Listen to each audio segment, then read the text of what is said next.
Bonjour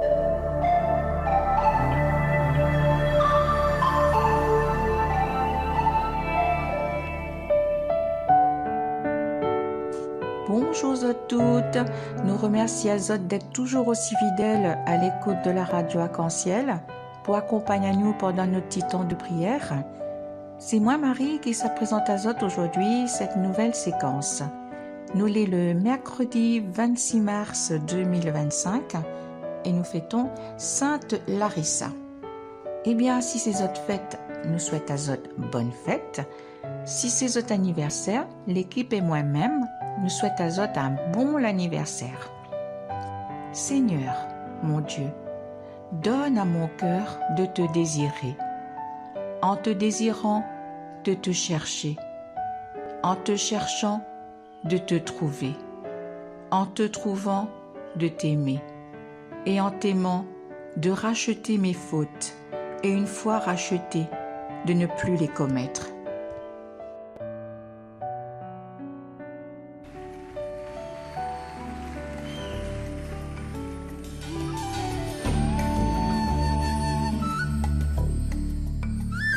Je suivrai mon Seigneur et mon Maître, sans jamais m'éloigner de ses pas, sans que rien ici-bas ne m'arrête, et sans rien que le chant de sa voix.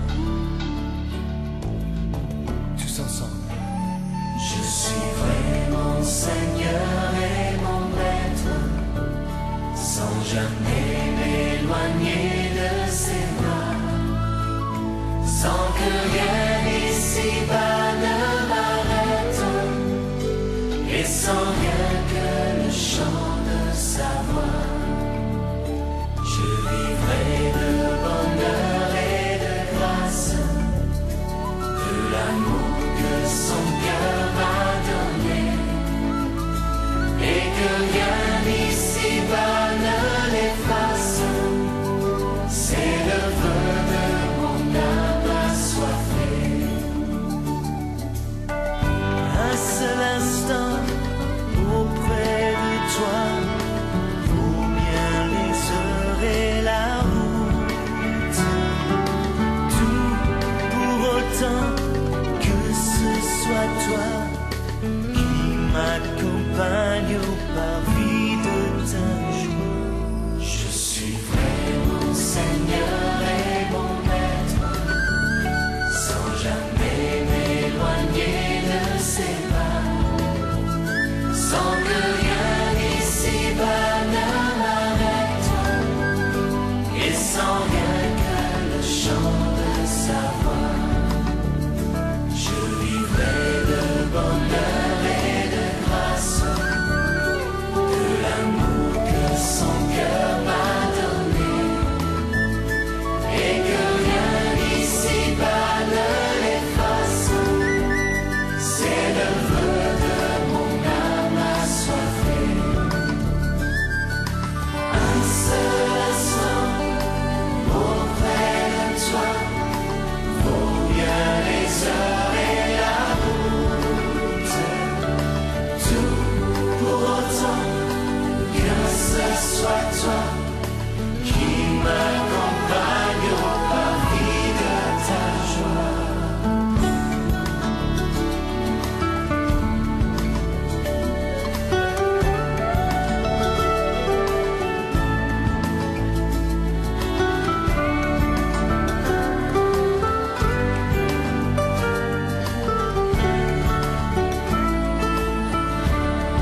Lecture du livre du Deutéronome. Moïse disait au peuple : « Maintenant, Israël, écoute les décrets et les ordonnances que je vous enseigne pour que vous les mettiez en pratique. Ainsi, vous vivrez, vous entrerez pour en prendre possession dans le pays que vous donne le Seigneur, le Dieu de vos pères.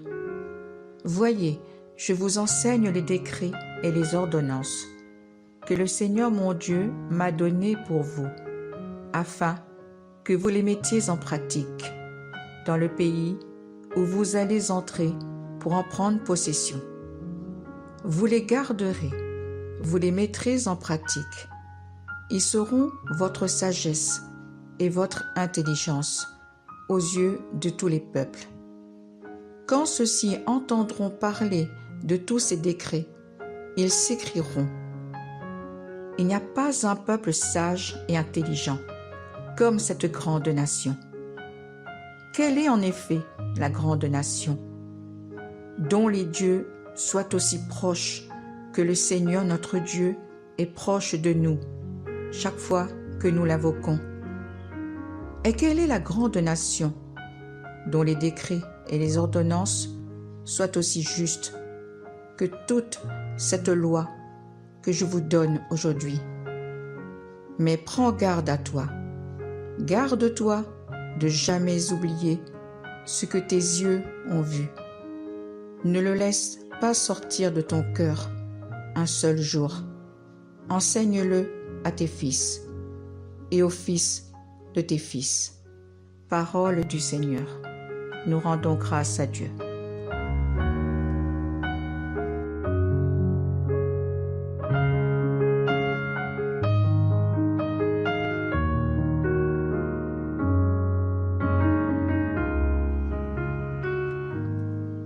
Il existe 2 ordonnances ou sacrements. Il y a le baptême, qui n'a lieu qu'une fois dans notre vie, et il y a le repas du Seigneur, ou la scène, qui a lieu régulièrement et continuellement. Ces signes sont des ordonnances parce que Jésus-Christ nous a ordonné de les pratiquer. Mais nous les appelons aussi des sacrements, parce que la bénédiction et la grâce de Dieu viennent sur nous de manière unique à travers eux. Ce ne sont pas juste des expériences personnelles et individuelles. Nous sommes membres d'une communauté et le baptême et le repas du Seigneur montrent que nous faisons partie de cette communauté, la communauté de l'Alliance, le peuple qui appartient à Jésus. Et c'est pourquoi les ordonnances deviennent, de fait, une ligne de démarcation. La confession de Westminster dit qu'elles établissent une distinction visible entre ceux qui font partie de l'Église et le reste des hommes. Ce sont à la fois des signes et des sceaux. On les appelle signes car ils symbolisent les bénédictions du salut, le pardon des péchés, l'accueil du Saint-Esprit et la capacité de communier avec Jésus-Christ en sa présence. Mais ce ne sont pas seulement des signes, ce sont aussi des sceaux. Cela veut dire qu'ils apportent réellement ces bénédictions sur nous. Ils nous donnent de l'assurance et suscitent notre foi. Et c'est notre foi qui reçoit ces bénédictions. Certains textes de la Bible, tels que 1 Corinthiens 10 ou 1 Pierre 3, semblent indiquer que ce sont en fait les sacrements qui reçoivent les bénédictions du salut. Mais les sacrements suscitent notre foi, et notre foi est en réalité ce qui reçoit les bénédictions et ce qui nous sauve. C'est pourquoi J.L. Parker l'a formulé ainsi : alors que la bénédiction de la parole rend l'évangile audible, les sacrements le rendent visible, et Dieu suscite la foi par ces 2 moyens. Les sacrements sont donc un moyen de grâce, selon le principe qui dit que voir même à croire.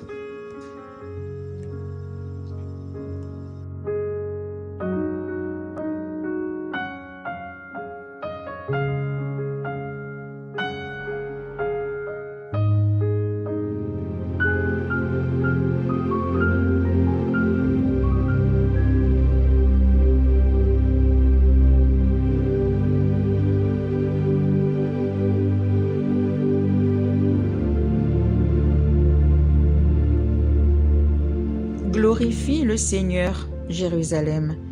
Célèbre ton Dieu, ô Sion. Il a consolidé les barres de tes portes. Dans tes murs, il a béni tes enfants.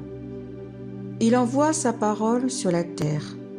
Rapide, son verbe la parcourt.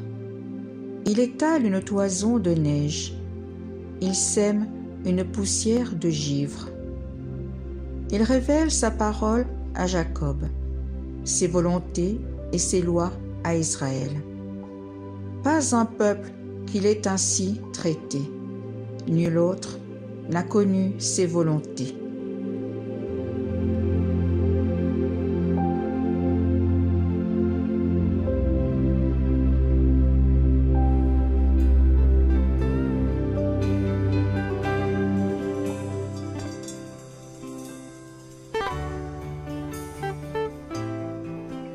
Et bien voilà, Astom arrive à la fin de ma petite séquence.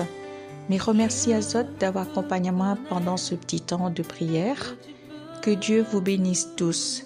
Mais souhaite à Zot une sainte journée. Et surtout, prends soin de Zot. À bientôt. Au revoir.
Les impossibilités exaucent ta prière.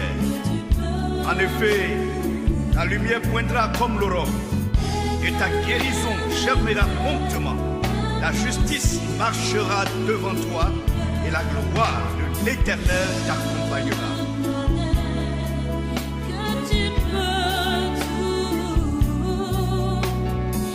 Et qu'aucun ne t'ait